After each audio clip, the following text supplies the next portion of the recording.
Steve Gochdina and welcome back to the Crazy House Prices podcast. As always, massive thank you to my patrons for supporting the page and the podcast. Today I want to talk to you about some of the problems in the housing market in Ireland, whether that's the buying process or the actual market itself, and some solutions that some are original, some are borrowed, and some I haven't really thought through very well, but it's a discussion, and surely the well-paid advisors in the government should be doing this instead of me. But anyway, here we go. So, the problems in no particular order that I see, right? Now, this is coming from thousands and thousands and thousands of conversations with people trying to buy a home. So, I honestly, and I'm not just saying that, I'm not to give myself a big head or anything, but I don't think there is anyone else in the country who has spoken to as many people who are trying to buy a home as I have over the last 3 or 4 years. So, I do think I'm well positioned to know what are the most common problems and what are the problems most people are facing. So I've 13. Here's a quick list at the start, and then I'll go through the solutions then afterwards. So number 1, the home buying is taking too long. Number 2, people are being gazumped. Number 3, buyers, sellers are pulling out of sales. Number 4, local authorities buying up existing stock. Number 5, build to rent. Number 6, fixer-uppers. Number 7, investors buying existing or new stock. Number 8, self-employed people being unfairly treated.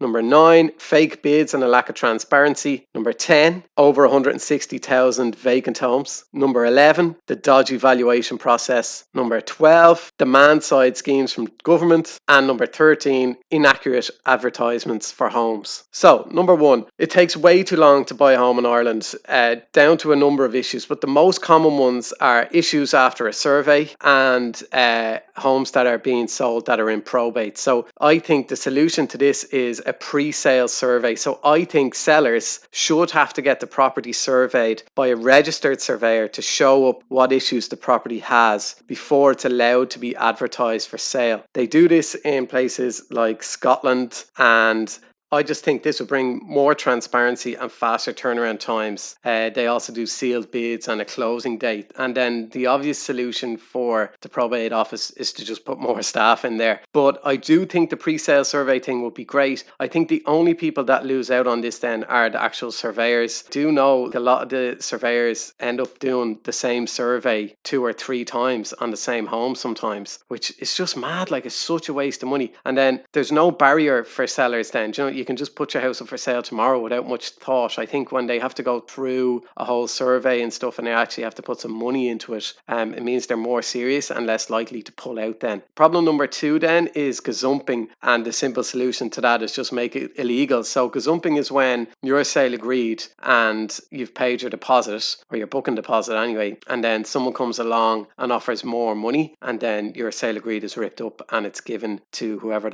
offered more money. Gazumping is illegal in other countries, and there was talk of making it illegal back in the Celtic Tiger years. Problem 3 then kind of would link in with the first 2, is a sale agreed contract. So buyers and sellers pull out all the time, usually for bigger issues like, there's an issue with the house that came up in the survey, blah blah blah. Again, that would all be solved if there was a pre-sale survey. But sometimes people just pull out because in a seller's case they just get greedy and they want more money, or in the buyer's case maybe they were bidding on 2 or 3 houses at the same time and maybe they were successful on 2 or whatever. But anyway, you shouldn't be able to pull out unless you have a valid reason. So I think a sale agreed contract will be good. So the 2 parties are sale agreed, a little contract is signed, so neither can pull out without a valid reason. And if one does, they're fined 2 times the booking deposit to be payable to the other party. They do this in other countries in Europe and it seems to work well. Next problem is local authorities buying up existing stock. Now I get it, we need social housing, but in my opinion they should be building rather than buying social housing.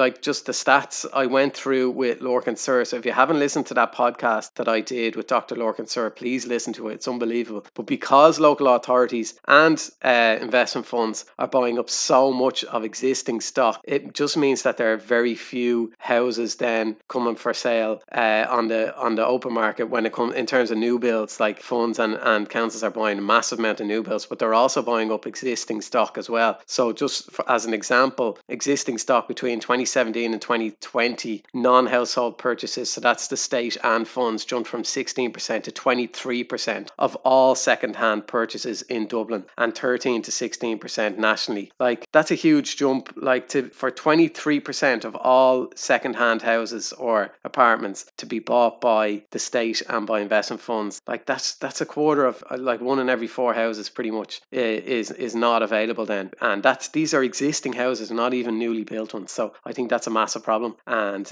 we should just stop that, really, basically, and maybe only owner occupiers can purchase those. Next problem is build to rent. Again, I touched on this with Lorcan in my first podcast, but just in terms of kind of some stats from my own page, and like when I look at surveys in newspapers or whatever in the media, the sample size is usually about 1,000 people thereabouts. Like, I did a survey on renters and over 20,000 responded, so it's a huge sample size, and 96% of those renters said they do not want to rent, they would rather buy their home. So, like, I know we're pushed, that the whole renting is pushed all the time, but I just don't think the data is there to show that demand is as high as developers would make you believe. Now, obviously, my followers are a little bit more biased. They do all want to buy their home, hence probably why it's 96%, but that's my Instagram audience. But on Twitter, which is a completely different audience, to be honest, I don't have as good a relationship with my Twitter followers. I don't really know who they are. I don't put much time into it, but there was a good, I think, 3 or 4 or 5,000 maybe responses on that, and that was around 94% wanted to buy their home. So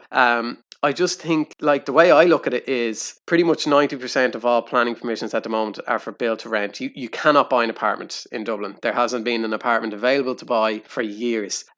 So if, say, 96% of people want to buy their own home, if they were actually able to buy a home, well, then the home they're currently renting would be available on the market then for someone else to rent. So you're not losing any stock down, or maybe you're losing a little bit, but sure, everything that's being built is built to rent. So there's loads of stock going in there, and we're hearing all the time about government's completions and rates and all that kind of stuff. So I just think it makes sense then, if somebody is renting and they don't want to rent it, if there's a home available for them to buy and they buy it, well, then the house or the home they're renting is now available. So, like, to me, that just makes sense. Maybe it's too simple, but anyway. Problem 6, fixer uppers are extremely expensive to renovate. I know this from personal experience, and I had to get a credit union loan, and it's killing my wages every 2 weeks coming out, because I'm paying, like, I think it's 6 or 7% on my credit union loan. Whereas if the government would give 0% loans, say green loans, to retrofit a house, and you can guarantee then you're getting it up to a B rating or an A rating or whatever, I just think it makes way more sense for the government to put money into this rather than, like, the hundreds of millions they're pumping into leasing social housing for 25 years and then we own nothing at the end. Like, that's just madness. I just think this would be a better way to spend that money. Problem 7 then is foreign investors buying existing and new stock. Now, this is an anecdotal example, but one of the lads on Instagram messaged me about a house in Rathfarnham, and an Asian investor bought the house the day, like, it was a new build, and I think that was 5 years ago, and no one has been in the house since. They parked a Jeep up outside it, and you can actually see, if you go onto Google Maps and the street view, you can kind of change the dates and stuff, and you see the car hasn't moved. There's just kind of weeds growing around it, and then the neighbours are cutting the grass and stuff. But so this guy lives next door to the house, so he sees the house every day, and no one has been in that house since it was built. I think they're built about 4 or 5 or 6 years maybe. And then I did look up on the land registry, and you can actually see the name. It's an Asian name of the person who bought it, and then it's part of a company. So I don't know what the story is there. I don't know how it makes sense to buy a house and sit in it. I suppose it's worth probably double what they paid for it now, nearly. But, like, that kind of stuff, I suppose that's part of the vacant homes thing, which I'll talk about a little bit later on. But it's just, when we're in the middle of a housing crisis and there are very few homes available to buy, people are really struggling. It makes me feel a bit sick thinking of that foreign investors can come in and just buy these brand new family homes, and they sit there, like, empty, doing nothing. It's just a disgrace. Problem 8 then is for self-employed people. So, like, this doesn't make any sense to me, right? So if you're self-employed, you need usually 3 years of accounts for when you're applying for a mortgage. But let's say I'm a staff member of that self-employed person, I can get my mortgage in 6 months. So it doesn't make sense. I feel like like, and I think I'm not self-employed, but like lots of my family are, and I used to be, and I know loads of people that are, and I just think they're really unfairly treated by banks looking for 2 or 3 years of accounts. I get that banks want to make sure the business is stable, but how does that make sense if an employee can get a mortgage after 6 months, but the owner of the business can't? Like, the two things don't add up. Either the company is successful or it isn't. But if that company goes bust, well, the staff member is not going to be able to pay their mortgage either. So it makes no sense that the owner has to get 2 or 3 years of accounts, but a staff member doesn't. So I just think self-employed people are treated pretty unfairly in that aspect. Problem 9 is fake bids. Now, they don't happen as often as we'd all like to think, but they absolutely do happen. And as far as I know, no agent has ever lost their license for fake bids. So as an example, I got, and I know the estate agent, they're in Dublin, and personally I wouldn't deal with them at all, but two friends are basically bidding on a house, and the two friends at the time didn't know they were both bidding on the same house, and the agent told both parties that